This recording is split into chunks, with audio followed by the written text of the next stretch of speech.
नमस्कार दोस्तों, एक बार फिर से आप लोग का स्वागत करते हैं आपके अपने YouTube channel success study point पे। तो चलिए दोस्तों, जैसा कि एग्जाम आप लोग का कल है साइंस का, तो आप लोग ये प्रश्न जरूर देख करके जाइएगा दोस्तों। तो देखिए, अगर आपने हमारे चैनल को सब्सक्राइब नहीं किए हो तो ये हमारा चैनल है, देखिए सक्सेस स्टडी पॉइंट, इसे आप लोग सब्सक्राइब जरूर कर लीजिएगा।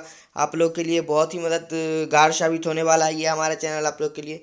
तो चलिए जल्दी से, आप लोग का ज़्यादा टाइम नहीं लेंगे। तो आप लोग का एग्जाम अगर कल है दोस्तों, तो आप ये वीडियो जरूर देखिएगा पूरा अंत तक, और इन सारे प्रश्नों को जरूर देख करके जाइएगा। आपको बहुत ही ज़्यादा फायदा होने वाला है, क्योंकि यहीं से प्रश्न पूछे जाएंगे। तो आप लोग देखिए, कल के वीडियो में आप लोग बताइएगा कमेंट बॉक्स में कि कितने प्रश्न आप लोग से बने और कितना हम लोग के जो द्वारा प्रोवाइड कराया गया उससे आप लोग को क्वेश्चन आया है। ये आपको हमारे चैनल पे भी देखने को मिल जाएगा, लेकिन एक साथ वीडियो में हमने बना दिया। बहुत सारे बच्चे कह रहे थे कि सर कल का यह एक कह सकते हैं कि एक तरह से आप लोग के लिए लाइव टेस्ट है, ठीक है।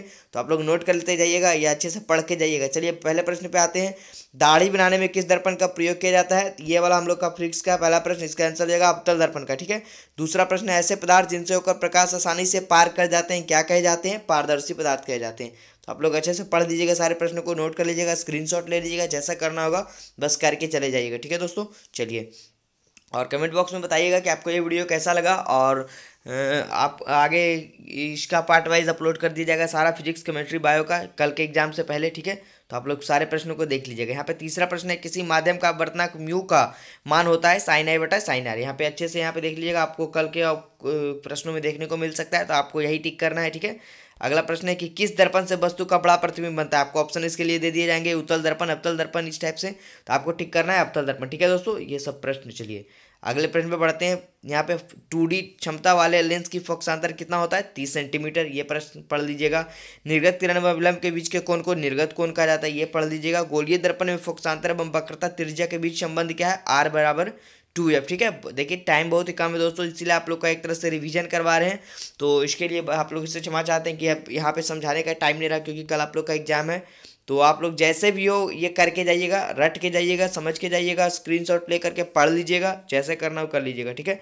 चलिए आठवां प्रश्न हम लोग, मोटर गाड़ी के चालक के सामने लगा होता है, बहुत सारे बच्चे इसमें कंफ्यूज कर जाते हैं, तो अच्छे से याद कर लीजिएगा उत्तल दर्पण का, ठीक है। कल आपको देखने को मिल सकता है यह प्रश्न। उत्तल दर्पण द्वारा बड़ा प्रतिबिंब होता है काल्पनिक और सीधा।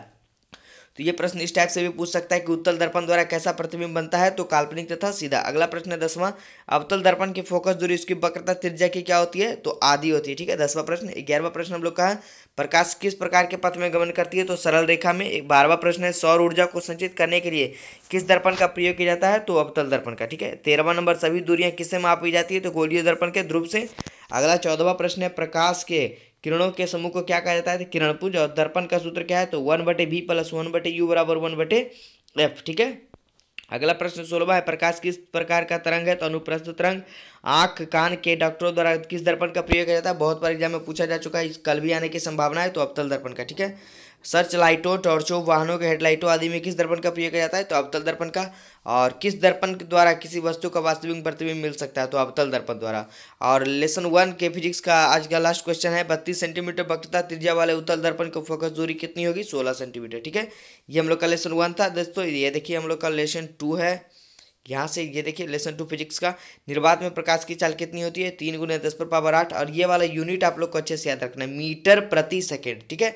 ये बात गौर कीजिएगा, वहाँ पे कल ऑप्शन में आपको देखने को मिलेगा किलोमीटर, मीटर प्रति घंटा, इस टाइप से। तो आप लोग ये रट के जाइएगा कि 3 × 10⁻8 मीटर पर सेकेंड होता है प्रकाश, निर्वात में प्रकाश की चाल, ठीक है। चलिए अगला प्रश्न दूसरा, जब प्रकाश की किरण विरल माध्यम से सघन माध्यम की ओर जाती है, यहाँ देखिए यह विरल माध्यम से सघन माध्यम में जाती है तो विलंब की ओर मुड़ जाती है, और जब सघन माध्यम से विरल माध्यम की ओर जाती है तो विलंब से दूर जाती है, ठीक है। ये अच्छे से कंफ्यूजन दूर कर लीजिएगा। अगला, हीरा का बर्तन कितना होता है? 2.42। पानी का बर्तन 1.33। पानी में प्रकाश की चाल 2,25,000 किलोमीटर प्रति सेकेंड, और कांच में प्रकाश की चाल 2 लाख किलोमीटर पर सेकेंड, ठीक है। 8वें प्रश्न हम लोग का है कि आपतित किरण और निर्गत किरण के बीच के कोण को क्या कहा जाता है? पार्श्विक विस्थापन। ये भी आपको देखने को मिल सकता है। किसी ठोस कोण पर झुके हुए दो समतल पृष्ठों के बीच घिरे हुए पारदर्शक माध्यम को क्या कहा जाता है? प्रिज्म। और 10वां प्रश्न है, प्रिज्म में आपतित किरण तथा निर्गत किरण के बीच के कोण को कहा जाता है? विचलन कोण। 11वां प्रश्न है, उत्तल लेंस को और किस नाम से जाना जाता है? अभिसारी लेंस। और अवतल लेंस को अपसारी लेंस, ठीक है। 13वां प्रश्न है, किसी एक अवतल लेंस की फोकस दूरी 20 सेंटीमीटर है तो इसकी क्षमता क्या होगी? -5 डायोप्टर, ठीक है। अगला 14वां प्रश्न है, जब आपतन कोण 0 डिग्री हो तो अपवर्तन कोण का मान होगा 0 डिग्री। और प्रकाश की चाल सबसे अधिक कहाँ होती है दोस्तों? तो निर्वात में। एक उत्तल लेंस होता है बीच की अपेक्षा किनारों पर मोटा। देखिए बहुत ही जल्दी जल्दी पढ़ रहे प्रश्न को, क्योंकि आप लोग का टाइम बहुत ही कम है, नज़दीक है, कल एग्जाम है, तो उसके नज़रिए से हम ये वीडियो बना रहे हैं। ठीक है, आप लोग का एक तरह से रिवीजन हो रहा है, आप लोग स्क्रीनशॉट ले लीजिएगा या अच्छे से रिवाइज कर लीजिएगा इन सारे प्रश्नों को। एक उत्तर लेंस होता है, बीच के अपेक्षा किनारे पे मोटा। स्पेक्ट्रम प्राप्त करने के लिए किसका प्रयोग किया जाता है? प्रिज्म का। 1 मीटर फोकस दूरी वाले उत्तर लेंस की क्षमता कितनी होगी? 1 डायोप्टर। और 19वां प्रश्न है, 10 ओम और 20 ओम के दो प्रतिरोधों को श्रेणी क्रम में जोड़ने पर समतुल्य प्रतिरोध होगा 30 ओम। ठीक है, और अगला, सोडियम को सुरक्षित कहाँ रखा जाता है? तो किरोसिन तेल में। ये अच्छे से पढ़ के जाइएगा, कल देखने को मिल सकता है दोस्तों। ठीक है, चलिए, और आज के वीडियो में जो पार्ट 1 है हम लोग का, वो लेसन 3 तक ही देखने को मिलेगा। फिर इसके अगले पार्ट में पूरे सेक्शन को अपलोड कर दिया जाएगा बहुत ही जल्द। ठीक है, आज सारे वीडियो सुबह तक आप लोग को देखने को मिल जाएंगे। फिजिक्स का देखिए आ गया लेसन 3 का। सामान्य दृष्टि वाले युवा के लिए स्पष्ट दृष्टि की न्यूनतम दूरी होती है 25 सेंटीमीटर। आँख का वह भाग जिस पर किसी वस्तु का प्रतिबिंब बनता है रेटिना या दृष्टिपटल कहलाता है। निकट दृष्टि दोष का उपचार अवतल लेंस के द्वारा, दूर दृष्टि का उत्तल लेंस। और सामान्य नेत्र की अधिकतम दूरी अनंत होती है और न्यूनतम तो 25 सेंटीमीटर देख ही लिए हम लोग। एक प्रिज्म कितने सतहों से घिरा होता है? तो 5 सतहों से।